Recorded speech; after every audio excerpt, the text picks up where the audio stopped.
ఒకే ఇంట్లో పెరిగిన ఇద్దరు పిల్లలు, ఒకే తల్లిదండ్రులు, ఒకే పాఠశాల, ఒకే సౌకర్యాలు. కాని ఎందుకు ఒకరు జీవితంలో ఎత్తులకు చేరుకుంటారు, మరొకరు పరిస్థితులను నిందిస్తూ వెనుకబడిపోతారు? ఇది విధి ఆడిన ఆట, లేదా మనం తల్లిదండ్రులుగా తెలియక చేసిన చిన్న తప్పుల ఫలితమా? ఆచార్యుడు ఒక మాట చెప్పారు: పిల్లల భవిష్యత్తు వారి విధిచేత కాదు, వారి పెంపకంచేత నిర్ణయించబడుతుంది. ఎందుకంటే పిల్లలు మనం చెప్పింది కాదు, మనం చేసినదే అవుతారు. ఈరోజు చాణక్య నీతి నుంచి 4 మహాసూత్రాలను మీతో పంచుకుంటాను.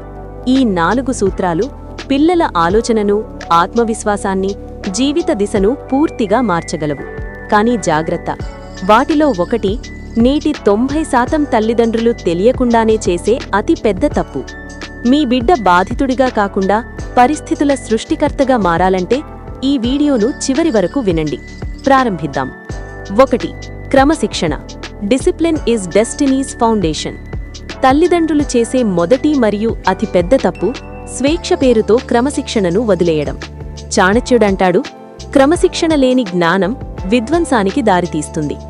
ఊహించండి, పునాది బలహీనంగా ఉన్న భవనం ఎంత అందంగా ఉన్నా ఒక తుఫాను చాలు అది కూలిపోతుంది. అలాగే క్రమశిక్షణ లేని ప్రతిభ కూడా ఒకరోజు కూలిపోతుంది. ఈరోజు పిల్లలకు అన్నీ ఉన్నాయి: మొబైల్ ఫోన్లు, ఇంటర్నెట్, గేమ్స్, సౌకర్యాలు. కానీ సమయం విలువ తెలియదు, బాధ్యత అర్థం కాదు. స్వేచ్ఛ తప్పు కాదు, కానీ హద్దులేని స్వేచ్ఛ వరదలా మారుతుంది. నది తన ఒడ్డులలో ప్రవహిస్తే జీవమిస్తుంది, అవి దాటితే నాశనం చేస్తుంది. ఇప్పుడు ప్రశ్న, క్రమశిక్షణ ఎలా నేర్పాలి? మనం పిల్లలకు చెప్తాం, ఫోన్ వాడొద్దు, తొందరగా లేవాలి, చదువు. కానీ మనమే అర్ధరాత్రి వరకు ఫోన్ స్క్రోల్ చేస్తుంటే వాళ్ళు మన మాట వింటారా? లేదు. పిల్లలు మన మాటలు వినరు, మన జీవితం చదువుతారు. మీరు క్రమశిక్షణగా ఉంటే వాళ్లకు ఉపన్యాసం అవసరం లేదు. గుర్తుంచుకోండి, మీరు నేర్పించకపోతే సమాజం నేర్పుతుంది. కానీ సమాజం మాటలతో కాదు, గాయాలతో నేర్పుతుంది. 2. మితిమీరిన నియంత్రణ ప్రమాదం. క్రమశిక్షణ అవసరం, కానీ మితిమీరిన నియంత్రణ ప్రమాదం. చాణక్యుడు చెబుతాడు, పిల్లవాడికి దిశ చూపించు, కాని అతని నిర్ణయాలను కట్టిపడేయొద్దు. ఎప్పుడూ అలా చెయ్యొద్దు అని చెప్పడం వాళ్లలో భయాన్ని నాటుతుంది. భయంతో పెరిగిన పిల్లవాడు సురక్షితంగా ఉంటాడు, కానీ ఎగరడు. మీరు కమాండర్ అవ్వాలా, లేక మార్గదర్శి అవ్వాలా? కమాండర్ ఆదేశిస్తాడు, గైడ్ నమ్మకమిస్తాడు. పిల్లలు తప్పులు చేస్తే అవును, చెయ్యనివ్వండి. ఎందుకంటే తప్పులు జీవితమిచ్చే అత్యంత శక్తివంతమైన పాఠాలు. మీరు ప్రతిసారీ వారి సమస్యను పరిష్కరిస్తే వాళ్ళు ఎప్పుడు బలంగా మారతారు? గుర్తుంచుకోండి, సపోర్ట్ ఇవ్వండి, కానీ ఆధారపడేలా చెయ్యొద్దు.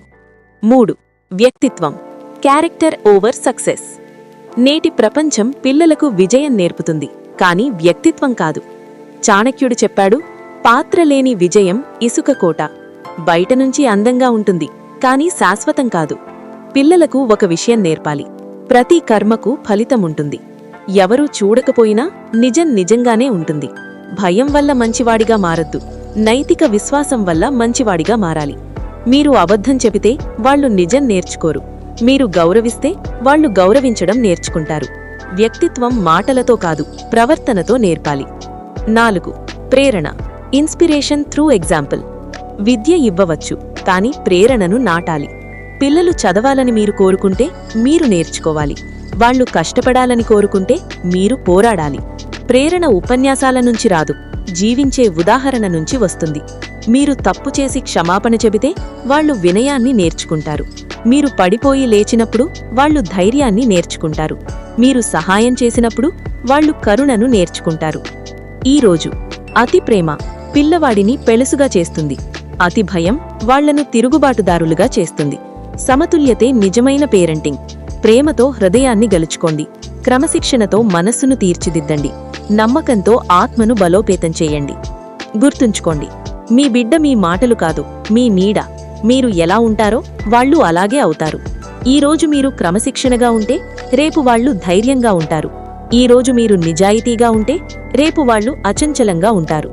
ఈరోజు మీరు ప్రేమతో మార్గదర్శకులైతే రేపు వాళ్లు ప్రపంచాన్ని నడిపిస్తారు. పిల్లల భవిష్యత్తు విధిచేత కాదు, తల్లిదండ్రుల చేత రూపుదిద్దుకుంటుంది. ఈ 4 సూత్రాలు గుర్తుంచుకోండి: క్రమశిక్షణ, దిశానిర్దేశం, వ్యక్తిత్వం, ప్రేరణ. ఇవే నిజమైన వారసత్వం. మీకు ఈ వీడియో నచ్చితే తెలుగు లైఫ్ నీతి కుటుంబంలో భాగమవ్వండి. లైక్ చేయండి, మీ అభిప్రాయాన్ని కామెంట్ చేయండి మరియు మరిన్ని జీవిత మార్గదర్శక వీడియోల కోసం సబ్స్క్రైబ్ చేయండి. ఎందుకంటే మనం మారితే మన పిల్లల భవిష్యత్తు మారుతుంది.